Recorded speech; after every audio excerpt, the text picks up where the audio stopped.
அண்ணா வாங்க, வாங்கம்மா வாங்க, வாங்க நண்பர்களே வாங்க, மாணவிகளே வாங்க. இப்ப நம்ம என்ன பார்க்க போறோம்னா பொம்மலாட்ட நிகழ்ச்சியில கிராம வாழ்க்கை பத்தியும் நகர வாழ்க்கை பத்தி பார்க்க போறோம். நண்பர்கள் 2 பேரும் ரொம்ப நாள் கழிச்சு சந்திச்சுக்கிறாங்க. அவர்கள ஒருத்தர் பேரு ராமு, இன்னொருத்தர் பேரு வினோத். ராமு கிராமவாசி, வினோத் நகரவாசி. வினோத், எப்படிடா இருக்க? Hello Ramu, I am fine. நீ எப்படி இருக்க? நான் ரொம்ப நல்லா இருக்கேன்டா. இப்போ நீ எங்கே இருக்க, என்ன பண்ணிட்டு இருக்க? ஃபைன், நான் இப்போ சென்னையில் இருக்கேன். ஒரு ஐடி கம்பெனியில் ஒர்க் பண்ணிட்டு இருக்கேன். இந்த கிராமத்தில் எனக்கு ஒரு சொந்த நிலம் இருக்குது, அதை விற்கலான்னு வந்தேன். ஆமாம், அது உங்கள் தாத்தா நிலம். அது பரம்பரையாக விவசாயம் பண்ணிட்டு இருந்த நிலமாச்சே. ஆமாம் ராமு, எங்கள் தாத்தா காலத்தில் விவசாயம் பண்ணது. இப்போ யார் அதை கவனிச்சுக்கிறது? அதான் அதை விற்றுட்டு சென்னையில் ஒரு ஃப்ளாட் வாங்கலான்னு பார்க்குறேன். வினோத், நான் சொல்கிறேன்னு தப்பாக நினச்சிக்காத. அது உங்கள் பரம்பரைக்கே சோறு போட்ட நிலம், அதை போய் விற்க பார்க்குறியே. ராமு, சும்மா கிடக்கிற நிலத்தை வச்சு நான் என்ன பண்ணுறது? அதை விற்றா அதில் கிடைக்கிற பணத்தை வச்சு ஒரு ஃப்ளாட் வாங்கினா அதை வாடகைக்கு விட்டு பணம் சம்பாதிப்பேன். சரி, அதை நீ விற்கணும்னே முடிவு பண்ணிட்ட. அதை நானே வாங்கிக்கிறேன். சரி, நான் வந்த வேலை ஈஸியாக முடிஞ்சிருச்சு. சரி வினோத், வா எங்கள் வீட்டுக்கு போய் ஒரு வாய் காப்பி தண்ணி குடிச்சிட்டு போ. சரி ராமு, உங்கள் வீட்டுக்கு வந்து ரொம்ப வருஷமாச்சு. வா போகலாம். அம்மா அம்மா, என்னப்பா ராமு? அம்மா வெளியில வந்து பாரு, யார் வந்திருக்கிறான்னு. யாரு? நம்ம வள்ளியம்மா மகனா? ஆமா ஆண்டி, நல்லா இருக்கீங்களா? எனக்கு என்னப்பா குறைச்சல்? ரொம்ப நல்லா இருக்கேன். நீ வரும்போது வள்ளியையும் கூட்டிட்டு வந்துருக்கலாம்ல? இல்லை ஆண்டி, அம்மாவுக்கு ரொம்ப நாளா மூட்டு வலி, நடக்கவே முடியல, வீட்டோட தான் இருக்காங்க. டவுன்ல இருக்கிறவங்களுக்கு தான் மூட்டு வலி, சக்கரை வியாதி, அந்த வியாதி, இந்த வியாதின்னு சொன்னாங்க. எங்களுக்கு அப்படின்னா என்னன்னே தெரியாது. சரிப்பா இரு, நான் குடிக்க ஏதாவது கொண்டு வரேன். உட்காருடா வினோத். ராமு, இதெல்லாம் உங்க நிலமா? ஆமா வினோத், இது எல்லாம் எங்க நிலம்தான். நான் விவசாயம் பார்க்குறேன். உங்க தாத்தாவுக்கு சொந்த நிலம் இல்லையா? ஆமா வினோத், குத்தகைக்கு நிலம் வாங்கி விவசாயம் பண்ணிட்டு இருந்தாரு எங்க தாத்தா. அப்புறம் கொஞ்சம் கொஞ்சமா உழைச்சி சொந்த நிலம் வாங்கினாரு எங்க அப்பா.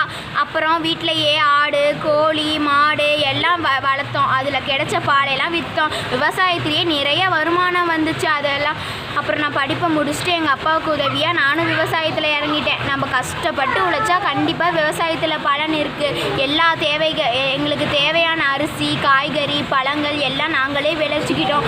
இப்போ எங்களுக்கு என்ன குறைச்சல் சொல்லு, நாங்கள் ரொம்ப ஆரோக்கியமாக இருக்கோம். நீ சொல்கிறத கேட்கவே ரொம்ப சந்தோஷமாக இருக்குது. நான் டவுனில் இருக்கேன்னு தான் பேர். எனக்கு மாதம் 1 லேக் சம்பளம் வாங்கி என்ன பலன்?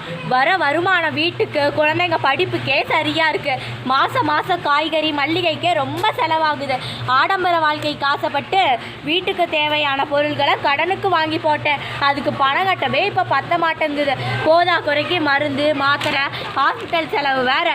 இந்த ஊருக்குள்ளே வந்ததுமே மனசு ரொம்ப அமைதியாக இருக்குது. சுத்தமான காற்று, ஊருக்குள்ளே வந்ததும் நல விசாரிக்கிற மக்கள், பறவைகள் சத்தம், பச்சை பசேலன இயற்கை, சுத்தமான தண்ணீர், இதெல்லாம் டவுனில் எங்கே கிடைக்குது சொல்லு?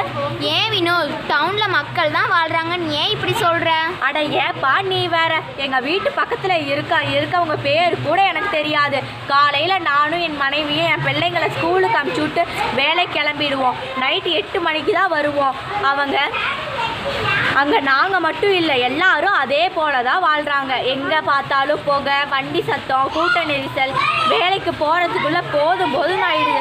குழந்தைங்களுக்கு கூட எங்களால் நேரம் ஒதுக்க முடியல. அட என்ன ராமு இப்படி சொல்கிற? அது ஆண்டி, இது என்ன கூட்டா இருக்கு? ஆமாம் ஆண்டி, டவுன் வாழ்க்கை இப்படி தான். இருந்தாலும் கிராம மக்கள் நிறைய பேர் டவுனில் தான் போய் பொழைச்சிருக்கிறாங்க. இங்கே வேலை வாய்ப்பு குறைவு தான். ஆமாம் ஆண்டி, அதனால தான் நாங்களும் அங்கே போய் செட்டில் ஆனோம். அங்கே போய் ஆடம்பர வாழ்க்கைக்கு அடிமைப்பட்டு பணங்காசை கண்ணு முன்னு தெரியாமல் செலவழிச்சிட்டு இருக்கோம். எங்கள் பிள்ளைங்களுக்கு சொந்த பந்தம் யாருன்னே தெரியாமல் வளர்த்திட்டு இருக்கோம். அதிகமாக மழை பெஞ்சா வீதி முழுக்க தண்ணி வந்து வெளியவே போக முடியாத கஷ்டப்படுறோம். ஒரு நோம்பி நொடினா கூட சொந்த ஊருக்கு வர முடியாமல் வேலைன்னு ஓடிக்கிட்டே இருக்கோம். சரி ராமு, பேசிக்கிட்டே இருக்கலாம். எனக்கு நேரமாச்சு, நான் கிளம்புறேன். அடுத்த முறை வரும்போது குடும்பத்தையும் கூட்டிகிட்டு வா. வந்து 4 நாள் தங்கிட்டு தான் போகணும். சரி ராமு, கண்டிப்பாக கூட்டிகிட்டு வரேன். வினோத், இதை எடுத்துட்டு போ. என்ன ஆண்டி இதெல்லாம்? இது நம்ம தோட்டத்தில் வென்ற காய்கறி பழம். கொண்டு போய்